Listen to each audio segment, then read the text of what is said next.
Lalita Shri Vishakhamritamsya. Nama Om Vishnu Padaya Krishna Prishtaya Bhutale Srimate Bhakti Vedanta Swamin Niti Namine. Namaste Saraswate Deve Gauravani Pracharine Nirvishesha Shunyavadi Paschatya Desha Tarine. He Krishna Karuna Sindhu Deenabandhu Jagatpate Gopesha Gopika Kanta Radha Kanta Namastute Tapta Kanchana Gaurangi Radhe Vrindavaneshwari Vrishabhano Sute Devi Pranamami Hari Priye Vancha Kalpatarubhyasya Kripa Sindhubhya evacha Patitanam Pavanebhyo Vaishnavebhyo Namo Namah. Jai Shri Krishna Chaitanya Prabhu Nityananda Shri Advaita Gadadhar Shri Vasadi Gaura Bhakta Vrinda. Hare Krishna Krishna Krishna Hare Hare Hare Rama Rama Rama Hare Hare. Hare Krishna. So welcome back to the Rūpa Śikṣā every Friday and Saturday series. Yesterday we began actually the teachings of the Rūpa Śikṣā, but within that also there was a prelude. What is the glory of Rūpa Goswami and how various poets, like especially Krishnadas Kaviraj Goswami, have glorified Rūpa Goswami. So how Chaitanya Mahaprabhu empowers Rūpa Goswami, how they lived in Vrindavan, and how Kaviraj Goswami, Kavi Karnapur glorifies Rūpa Goswami. That is what was the prelude, what yesterday we discussed.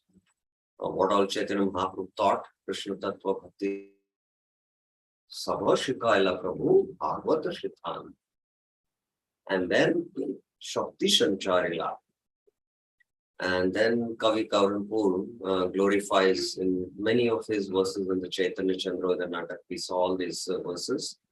And how the Parshads, the eternal associates who used to visit Vrindavan and get the news of Rupa Sanatan, how they used to glorify Rupa and Sanatan. They were constantly engaged in Krishna consciousness. So after giving this background of how Chaitanya Mahaprabhu bestowed his mercy upon Rūpa Goswami, Rūpa Goswami himself speaking about how he was given this inspiration and mercy in the Bhakti Rasamrita Sindhu verse. Then the actual Chaitanya Mahaprabhu's teaching to Rūpa Goswami begins. So this is that actual core of this book, Rūpa Śikṣā, which now we will be going in detail, quite elaborately. We will be going into this Rūpa Śikṣā now. So Rūpa Śikṣā actually is 135 to 237 verses. The previous section from 113 was a prelude in one sense. So let us now go into the overview of this 135 to 237. Now, in this also there are subsections. The first two verses, 136 and 137, Mahaprabhu describes it is not possible to fully describe the ocean of devotional service. It is a Sindhu. I will just give you one glimpse of it. Chakayate eka bindu, only a drop. The ocean of Bhakti Rasa is like an ocean, and I will just give you the taste of one drop. And then Mahaprabhu goes into this one important topic which starts from 138 to 150, which today we will be trying to cover. How rare it is to find a pure devotee of the Lord in this material world. And in this context, the classification of the living entities, especially the conditioned living entities in this world, that classification analysis is there. And this pure devotion, how it begins? It begins with the Bhakti Lata Bij, when we come in touch with the pure devotee. So the development of the Bhakti Lata Bij, the creeper of devotional service, that is from verse 151 to 165. This is very important section also in one sense. So with the explanation of the development of the creeper of pure devotional service, then the symptoms of pure devotional service. The definition of pure devotional service will be given here. And what are the symptoms of pure devotional service? That is 166 to 176. And then devotional, it is the love of Godhead actually. Devotional of love of Godhead, it has happened, sorry for that. Krishna Prem will be discussed from 177 to 182. Then the rasa, the science of rasa. There are the 5 direct rasas, Mukhya rasa, which is Shanta, Dasya, Sakya, Vatsalya, and Madhuri. And then there are Gaun rasas, the Hasya ras, Karuna ras, Bhayanak ras. So the discussion of the rasa is discussed in 183 to 191 verses. Now further, Chaitanya Mahaprabhu discusses 2 types of attachment to Krishna, with and without reverence. Aishwarya Jnana Mishrit Asakti. There is knowledge about Krishna's opulence, that kind of attachment to Krishna. And then Kevalarati. Kevalarati means pure spontaneous attraction towards Krishna. So he will do this distinction between these 2 types of attachment to Krishna. And then the qualities of the 5 rasas. What are the qualities of the 5 rasas? Is the last theme which Mahaprabhu will be discussing with Rūpa Goswami. And then are the concluding verses of Śikṣā. So this is how the overall overview is of Śikṣā. Now, we will be seeing these 2 sections today. And as we are going through these verses, I will come back to these themes which are being discussed. And within this, there might be some other sub-themes also. And that also we will have a look at it.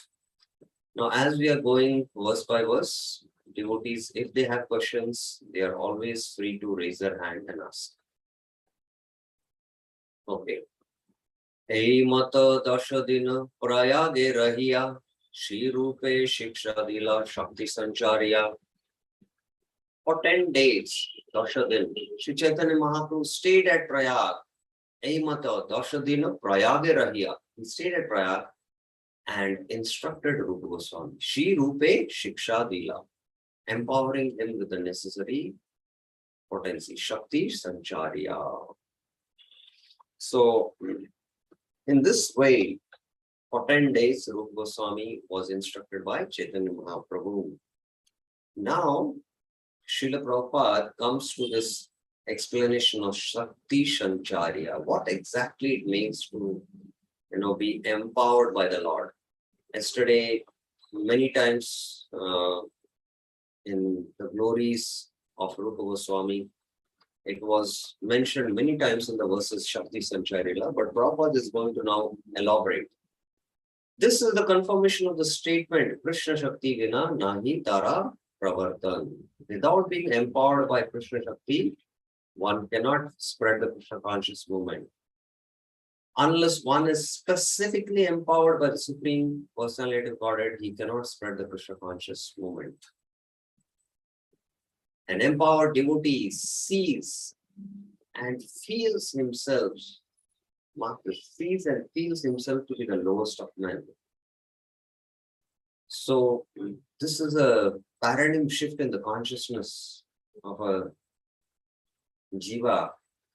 In the material world, the more one is advanced, he feels himself very great. and he looked down upon others. But in spiritual consciousness, the more one is elevated in Krishna consciousness, he himself feels that he is the lowest and others are elevated, he feels. So this is Vaikuntha consciousness. So Prabhupada is giving some hint. Sees and feels himself to the lowest of men. Or he knows that whatever he does is due to the inspiration given by the Lord in the heart. So in the material world, whatever any person does out of ahankar, he thinks that I am the doer. I am doing this. So that's why there is pride. But when one is a humble soul, he understands that all this is the mercy bestowed by Krishna.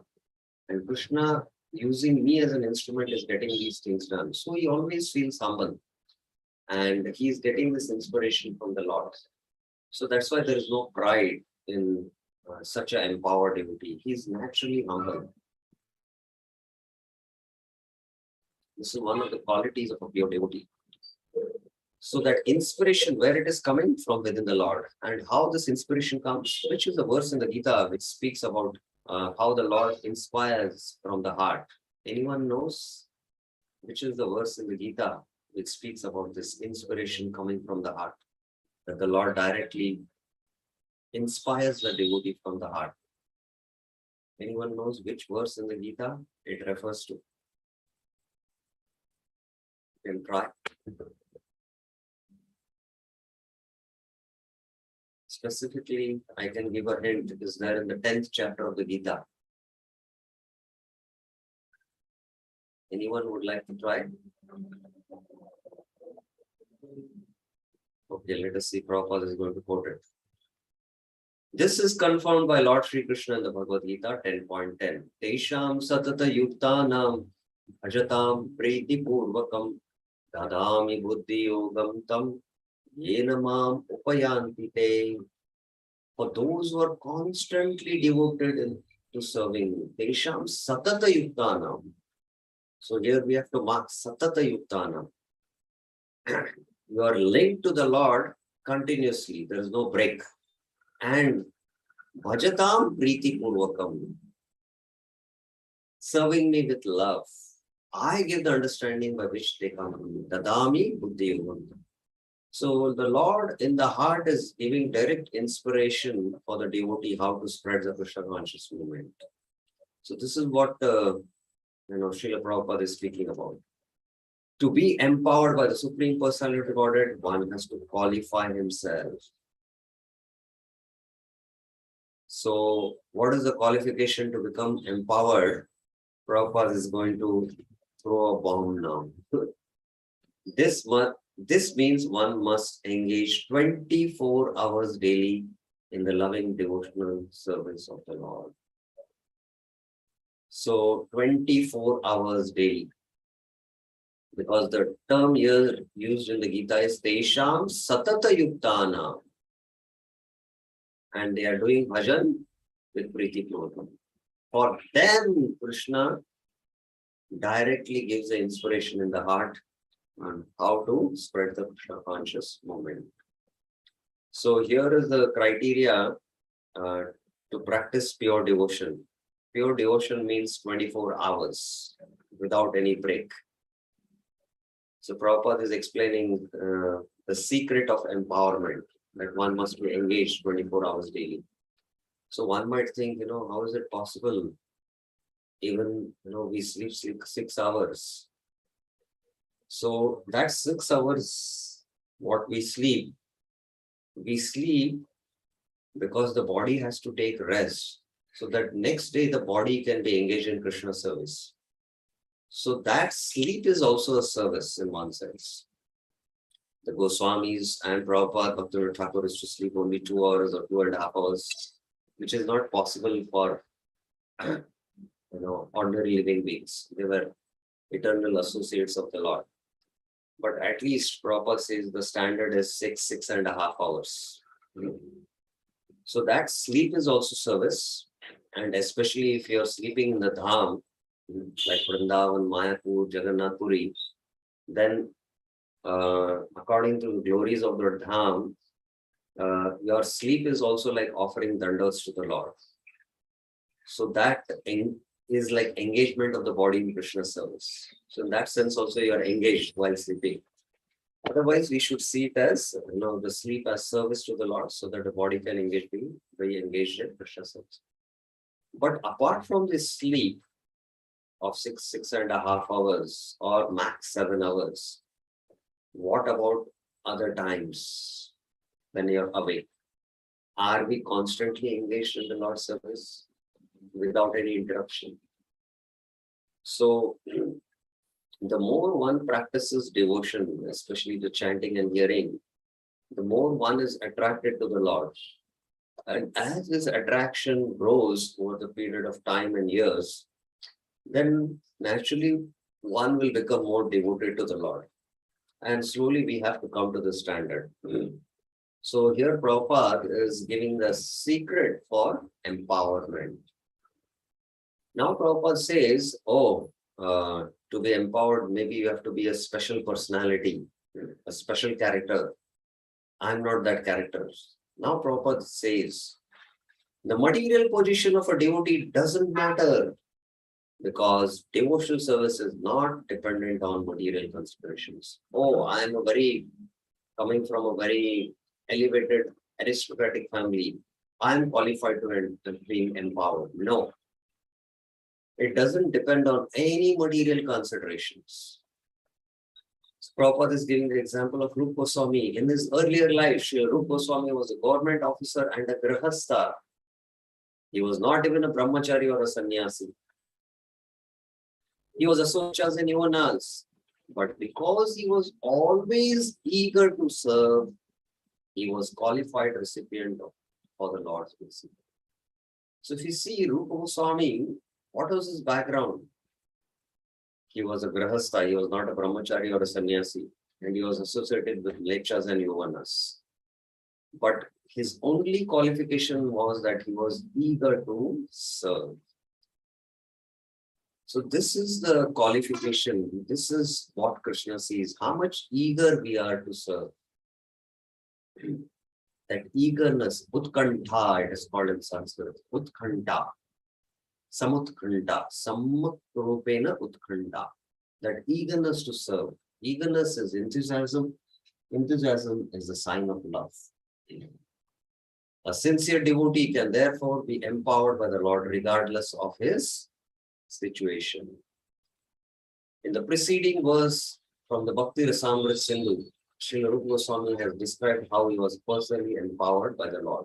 We read that verse. Hridayasya prerana pravrittoham varaka rupapi tasya harer pad kamalam vande chaitanya devasya. So that was the verse Prabhupada is referring to.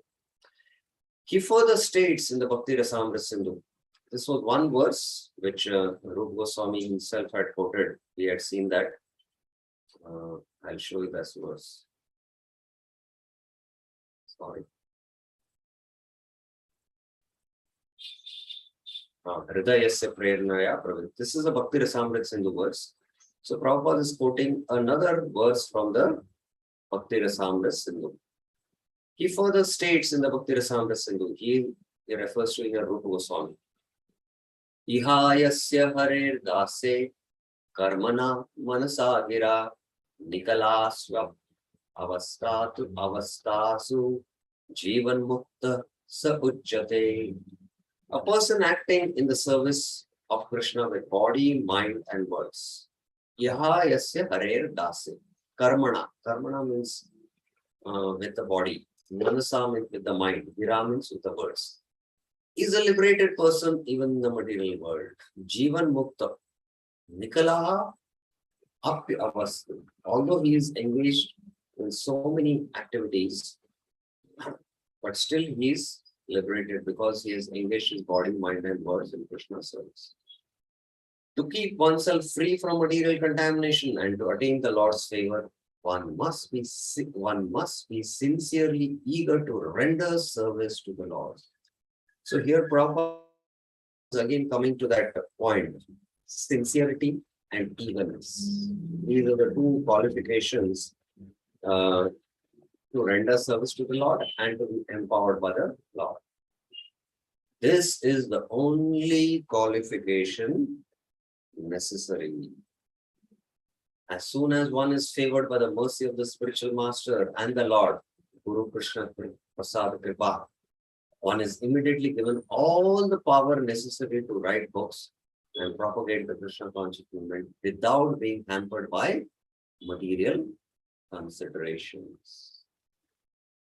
So this is Shakti Sanchara. Prabhupada has very nicely explained in the purport what exactly it means to be empowered by the Lord. To be empowered by the Lord means to be engaged 24 hours. And then the Lord gives the inspiration in the heart how to spread Krishna consciousness. And the devotee doesn't feel pride in it. He's always humble because he sees that everything he's doing is by the inspiration of the Lord. And the qualification required is that one has to be sincere and eager. And there is no material consideration. So very nicely, Prabhupada brings out this.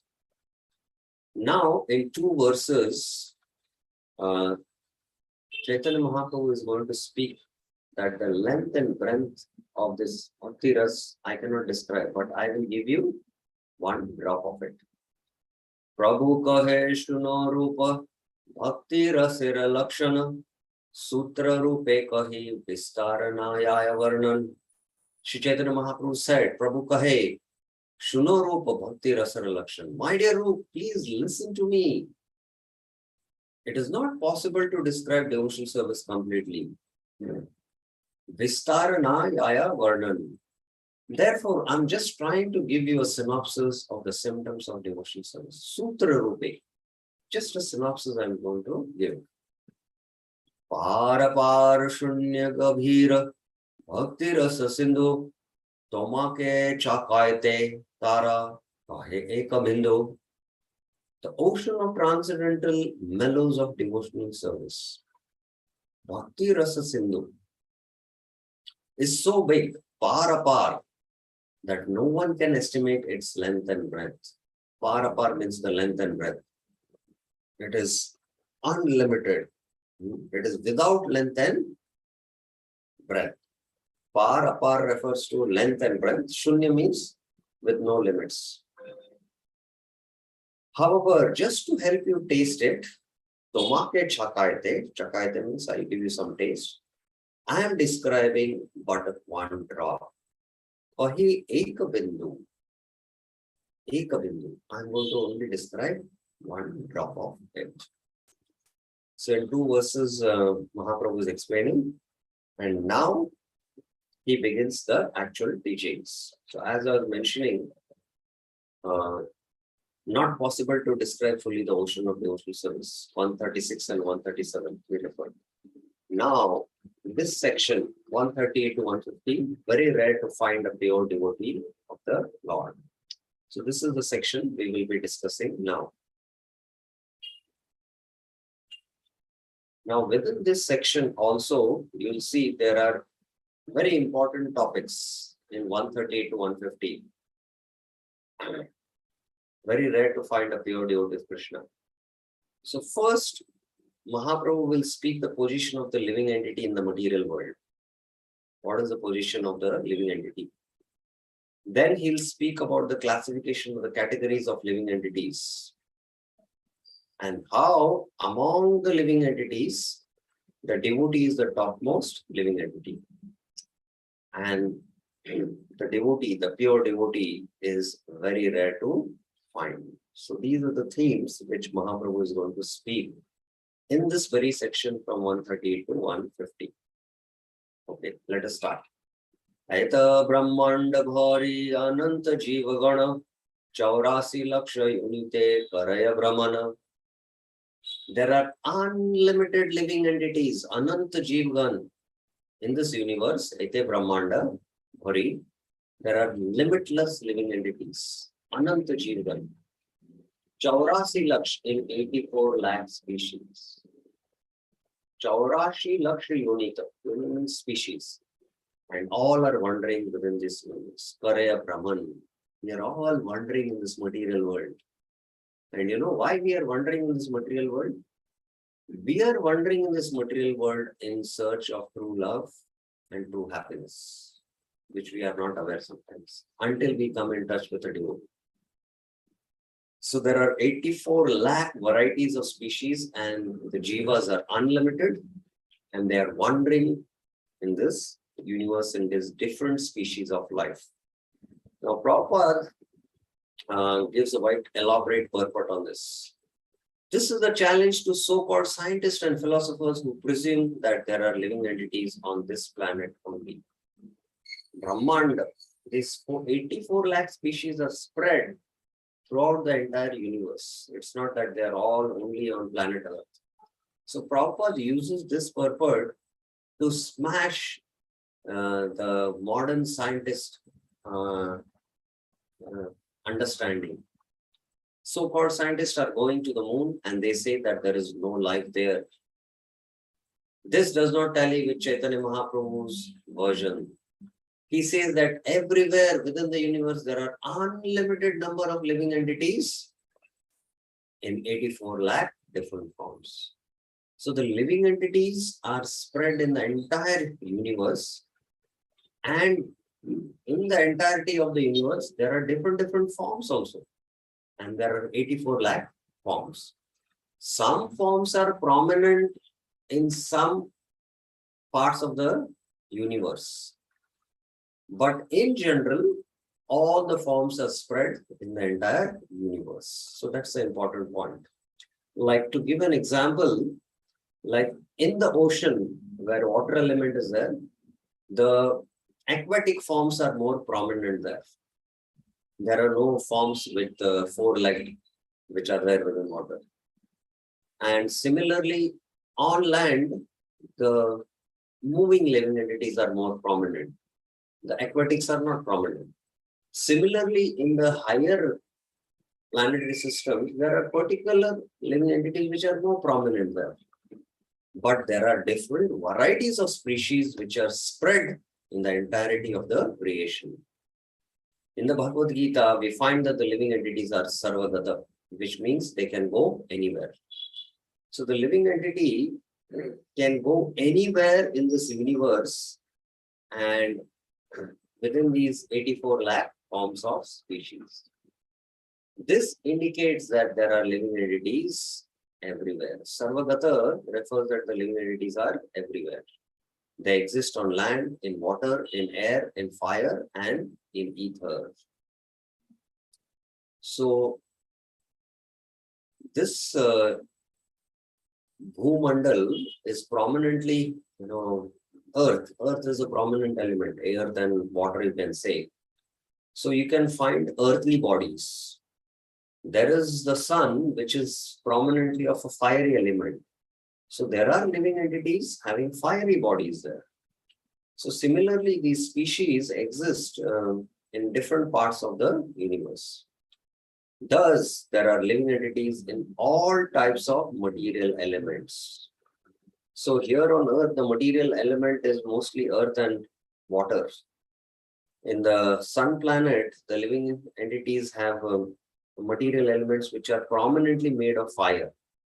So like that, we should understand. Since the entire material universe is composed of 5 elements, earth, water, fire, air, and ether, why should there be living entities on one planet and not others? Such a foolish version can never be accepted by Vedic students. From the Vedic literatures, we understand that there are living entities on each and every planet, regardless of whether the planet is composed of earth, water, fire, or air. These living entities may not have the same forms that are found on this planet Earth, but they have different forms composed of different elements. So this we can see even on Earth, the form required to sustain in ocean is that of an aquatic. So based on the kind of, the fishes, they have a particular type of body where they can inhale air. Oxygen is required for them also. But the human body cannot sustain in water because you cannot breathe within water. And that's why, you wear oxygen and go with those suits inside. in water. So there are different forms composed of different elements. Even on planet Earth, we can see that. Even on this earth, we can see that the forms of land animals are different from the forms of aquatics. So this is what Prabhupada is trying to explain. According to the circumstance, living entities, living conditions differ, but undoubtedly there are living entities everywhere. Why should we deny the existence of living entities on this or that planet? Those who have claimed to have gone to the moon have not gone there. Or else, with their imperfect vision, they cannot actually perceive the particular type of living entities there. The living entities are described as Anant or unlimited. Nonetheless, they are said to belong to 84 lakh species. So the living entities are unlimited and they can acquire any of the 84 lakh varieties of bodies. So there are 84 lakh varieties of species, and based on the desire, the living entity can acquire those bodies. So the material world is like a garment shop, and you have 84 lakh varieties of dresses available. And within that, based on your karma, based on your desires, you get particular type of bodies. As stated in the Vishnu Puran, Prabhupada is quoting now the Vishnu Puran. In the Padma Puran also there is a similar verse. Jalajanava lakshani sthavara laksha vimshati kramayo rudra sankhyayaha pakshinam dasha lakshanam trimsal lakshani pashava chatur lakshani manusha. Jalaja Navalakshani. There are 12 lakh aquatic species. Stavara Laksha Vimshati, 20 lakh moving, non-moving, that is the trees. Kramayo Rudra Sankaya, the reptiles, the insects, Kramayo. Rudra Sankaya means Rudra, there are 11 Rudras, so 11 lakhs. Pakshinam Dasha Lakshanam. The birds, there are 10 lakh species. And Trimshal Lakshani Pashava, there are 30 lakh animals. And Chatur Lakshani Manusha. So the human beings, there are 4 lakh. Now it is very interesting to note that there are 4 lakh human species. Human species is not only 1 lakh. One. It is 4 lakhs. Right from subhuman beings who are almost like animals who are living in the forest to the most advanced human beings who are very elevated in their consciousness. Right from Brahma, who is the topmost Brahmana in this universe, there are human beings who are in different modes. Based on the level of consciousness, there is this Chatur Lakshani Manusha. So I've already described this verse. Some of these species may exist on one planet and not on another. But in any case, within all the planets of the universe and even in the sun, there are living entities. This is the verdict of the Vedic literatures. So some species are more prominent in some of the planets and some are not. We can see even on Earth, the aquatics are prominent only in water, particular portion of the earth. And the moving, like the reptiles and all, they are prominent on earth, on land. Similarly, certain planets have certain conditions, and there those particular species are existing. So that's what is the point Prabhupada is making. As in the Bhagavad Gita, I will take up the questions once I finish this purport. न जायते म्रियते वा कदाचन नायं भूत्वा भवितो वा कदाच नायं भूत्वा भविता वा न भूय जो नित्य शाश्वतोऽयं पुराण न हन्यते हन्यमाने शरीरे.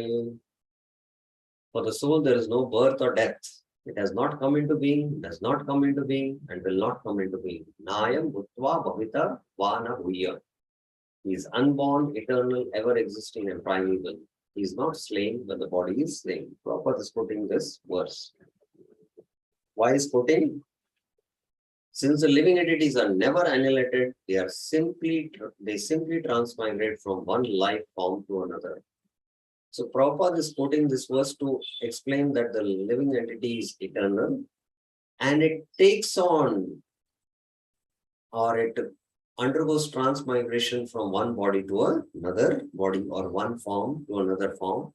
And this transmigration happens because of the consciousness. Based on the level of consciousness, the body transformation happens. Thus, there is evolution of forms according to the degree of developed consciousness.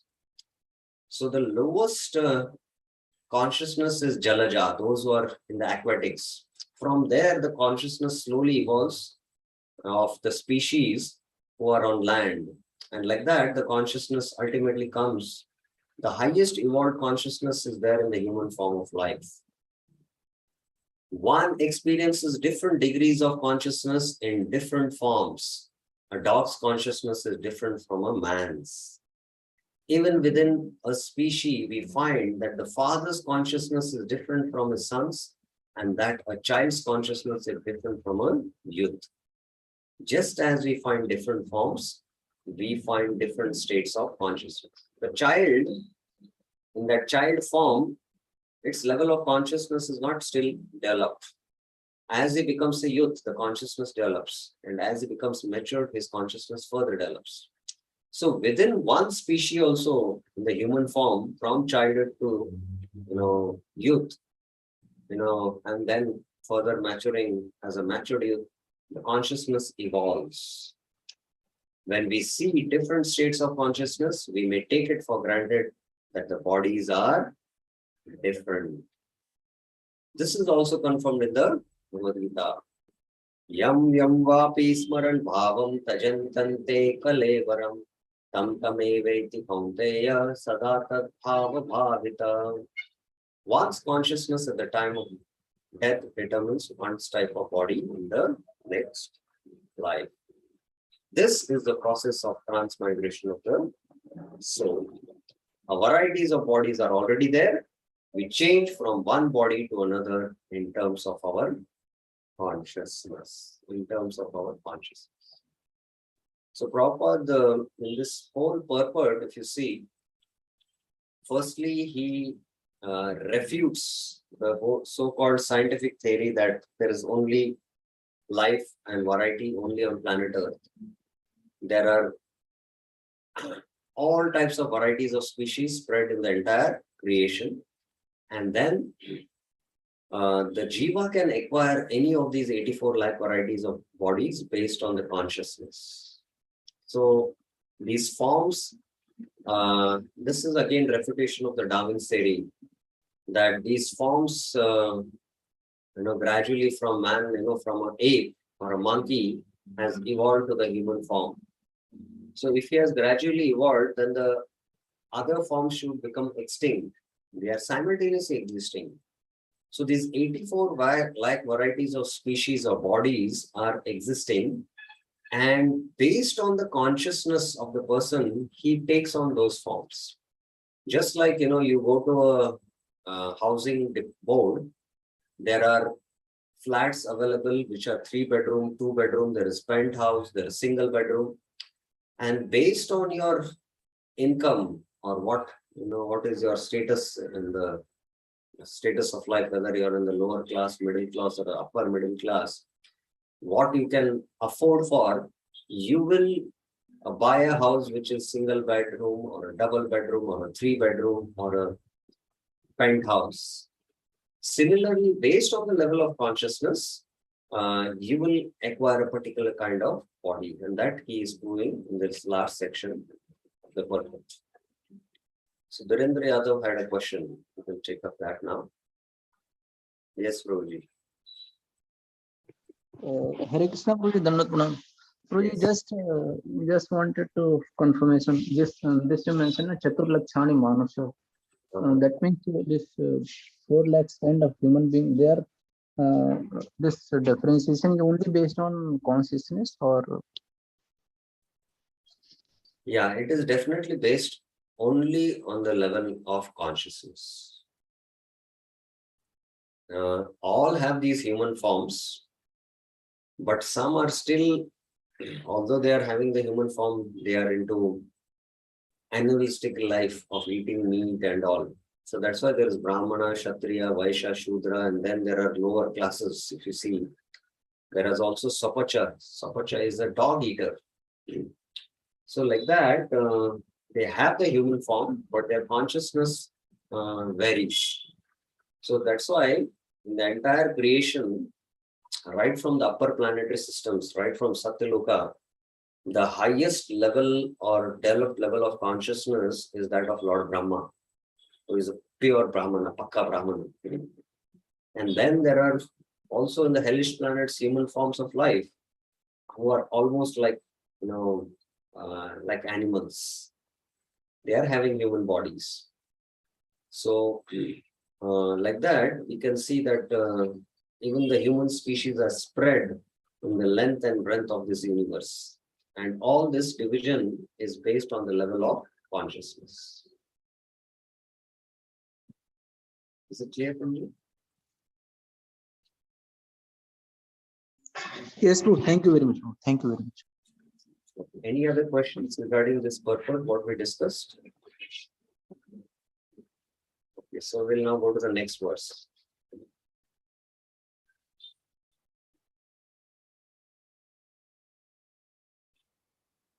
Now, Jivas, what is the nature of this living entity? What is the dimension of this living entity? Chaitanya Mahaprabhu speaks about it. What is the constitution of this living entity? Veshagra Shateka Bhaga Puna Shatam Shakari Tara Sama Shukshma Jivera Swarupa Vichari. What is the Swarupa of the Jiva? Kesha Agra Shateka Bhaga. The length and breadth of the living entity is described as Kesha. Kesha means the tip of the hair. Agra means the tip. Shata. Shata means you make it into 100 parts. And take that one part, ek bhag, and that one part, puna shatam shakari, again break it into 100 parts. So that is 1/10,000 part of the tip of the hair. This is the original subtle nature of the living entity. Tara sama shukshma jivera swarupa vichari. So this is the spiritual dimension of the soul. Now, although the dimension of the soul is being mentioned as 1/10,000 tip of the hair, but it doesn't mean that there are, microscopes by which you can, see things which are still fine and smaller, maybe 1/25,000 part of something. But the soul, although it is mentioned as 1/10,000 of a tip of a hair, because it is spiritual, we cannot see it. This is the spiritual dimension of the soul. The soul in the spiritual world is having a spiritual body. But when the spirit soul comes in this material world, it comes in the form of a seed. And that seed, or that dimension of that seed, of that soul, is mentioned in this verse. Now, Kaviraj Goswami or Mahaprabhu are quoting references from the scriptures to establish the spiritual dimension of the soul. Keshagra Shata Bhagasya Shatamsha Sadrishatmaka Jiva Sukshma Swarupoyam Sankyatito Hichitkana. If we divide the tip of the hair into 100 parts, Keshagra Shata Bhagasya, and then take one of these parts and divide it again into 100 parts. Shatamsha Sadrish Atmaka. That very fine division is the size of but one of the numberless living entities. Jiva Sukshma Swarupoyam Sankhya Atita. There are unlimited living entities, and that is the Sukshma Swarupa of the Jiva. They are all Chitkana. They are spiritual particles. Particles of spirit, not matters. So this is one verse quoted from the Upanishads by Kaviraj Goswami. The next verse, the second verse is also quoted, which is a very similar verse. Balagra shatabhagasya shatada kalpitasya cha bhago jiva savigyeya iti cha parashruti. If we divide the tip of the hair into 100 parts, balagra shatabhagasya, and then take one part and divide it into another 100 parts, shatada kalpitasya cha, that 10,000 part of the diamond is the dimension of the living entity. Bhago jiva sa vigyeya. You have to understand this. This is the verdict of the chief Vedic mantras. Iti cha para shruti. So this is a verse quoted in the Śikṣā Upanishads. Prabhupada is saying the first three padas of this verse from the Panchadashi Chitra Deepa are taken from the Śikṣā Upanishads. So Prabhupada is quoting from the Śikṣā Upanishads. Even in the Bhagavad Gita, Prabhupada quotes this. We've seen the Bhagavad Gita, Prabhupada, while discussing the 2.17 verse, he quotes the Śikṣā Upanishad verse. Balagra shatabhagasya shatada kalpitasya bhago jiva vigyeya. Practically these two verses, and here also you can see the references Chaitanya-Caritāmṛta, which is being discussed now. So these are the two verses Prabhupada is quoting. Now another verse is quoted by, this is the third reference, quoted by Kaviraj Goswami or Chaitanya Mahaprabhu. Sukshmanam api aham jiva. Now this is very interesting. Lord Krishna says, this is in the Uddhav Gita, among minute particles, I am the living entity. Sukshmanam aham api aham jiva. So this doesn't mean that the jiva is the Lord. Among all the minute particles, I am jiva, I am that jiva. So in fact, we are God's particles. We are God's particles, but it doesn't mean that we are God. In qualitatively, we are similar to God's particles, but quantitatively there is a difference. So in that sense, Krishna is identifying himself with the jiva. Among all the minute particles, I am the living entity. Prabhupada makes that clear. The living entity is one with and different from the Supreme Personality of Godhead. As Spirit Soul, the living entity is one in quality with the Supreme Lord. However, the Supreme Lord is bigger than the biggest, and the living entity is the smallest of the small. So in that sense, Krishna is saying, Sukshmanam apyaham jiva. This quotation is the third pada of the verse from Srimad Bhagavatam. So third line of the verse. Usually every verse has 4 padas. So the third pada is only being referred here. Now this is the fourth reference now given from the personified Vedas from the 10th canto, 87th chapter. Aparimita dhruvastanu yadi sarvagata tarhi na shasheti niyamo dhruva netarata ajami cha yanmayam tad avimuccha nitrat bhave samam anujatam yad mamatam mata dushtataya. O Lord, the personified Vedas are praying. Although the living entities who have accepted material bodies are spiritual and unlimited in number, if they were all pervading there, would be no question of being under your control. Sarvagata. The living entity's consciousness is only spread over this body. But the Lord, who is the supreme soul, his consciousness is spread in the entire creation. So there is difference. That's what is the statement being made. If they are accepted, however, as particles of eternal existing spiritual entity, as a part of you, who are the supreme spirit soul, we must conclude that they are always under your control. If the living entities are simply satisfied with being identical with you as spiritual particles, then they will be happy being controllers of so many things. The conclusion is that the living entities and the supreme personality are one and the same is a faulty conclusion. This is not a fact. So here in this verse, the personified Vedas are establishing that although the living entity and the Lord are one in quality, but not in quantity.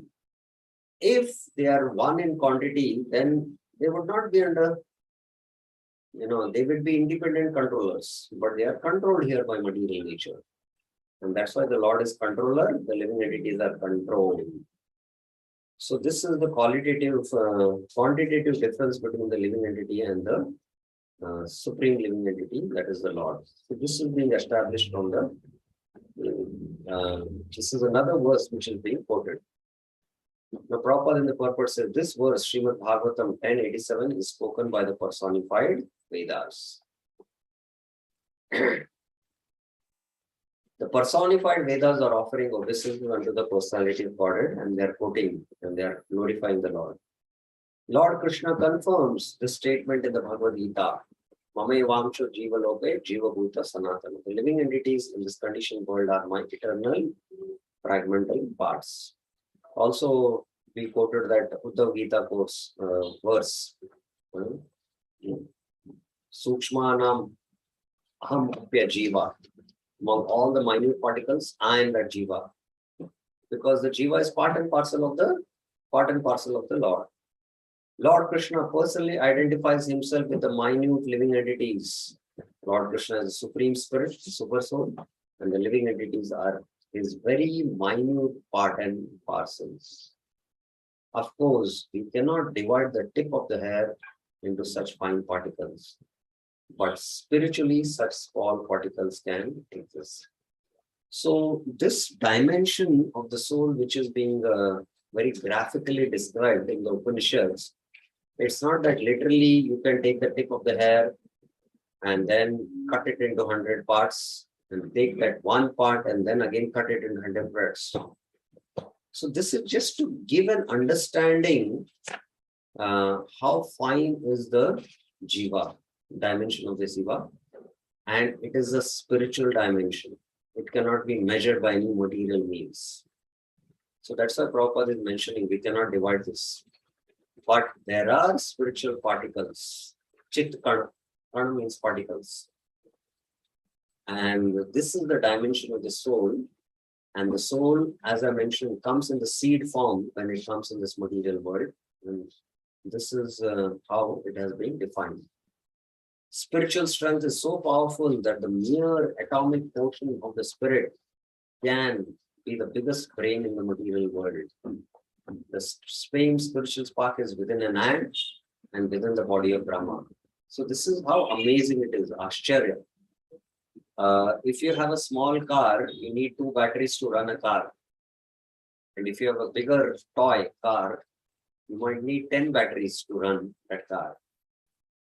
But see the power of the spirit soul, it is driving the body of an ant, it is driving the body of an elephant.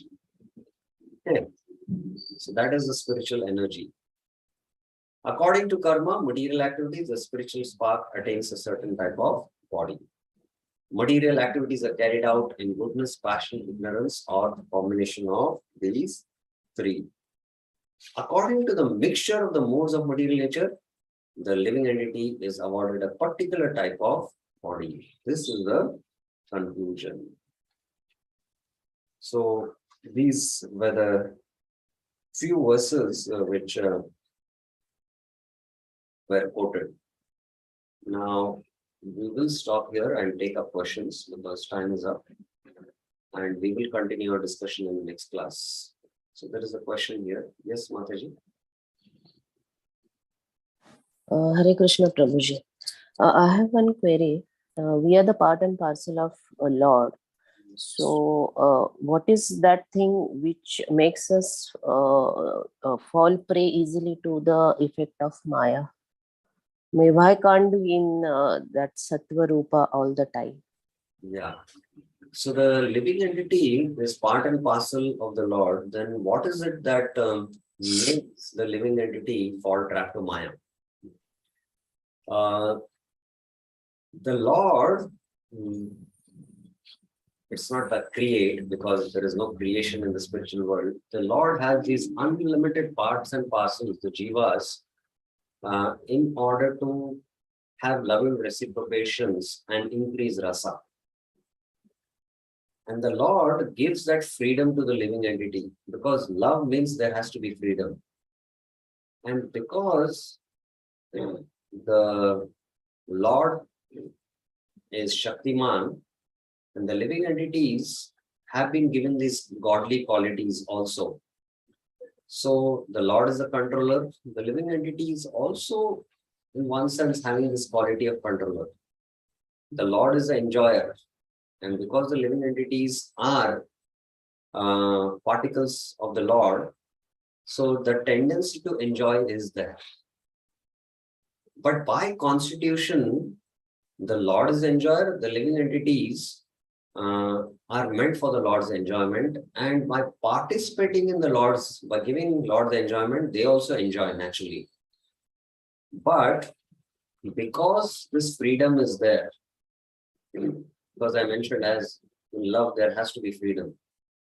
So the living entities have a tendency to be independent controllers and independent enjoyers.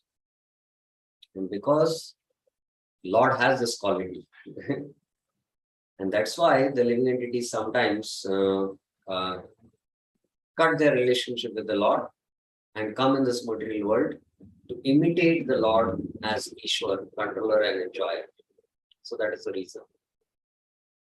And that is because of the freedom and the free will. So Srila Prabhupada gives an example, just like why does a person expand himself? In this world, a person expands himself through the wife. And why does he have children?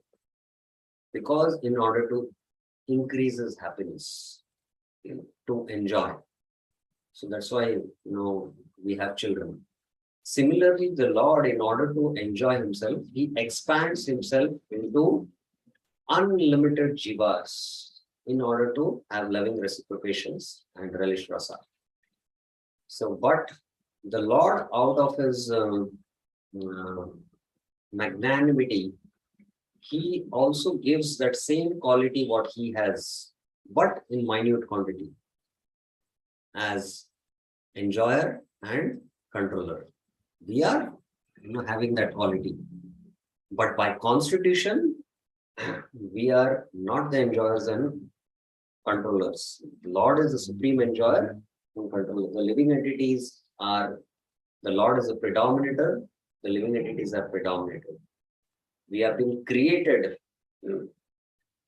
The parents create the child for their enjoyment because they can give enjoyment, but ultimately it always doesn't work like that. They give a lot of trouble also.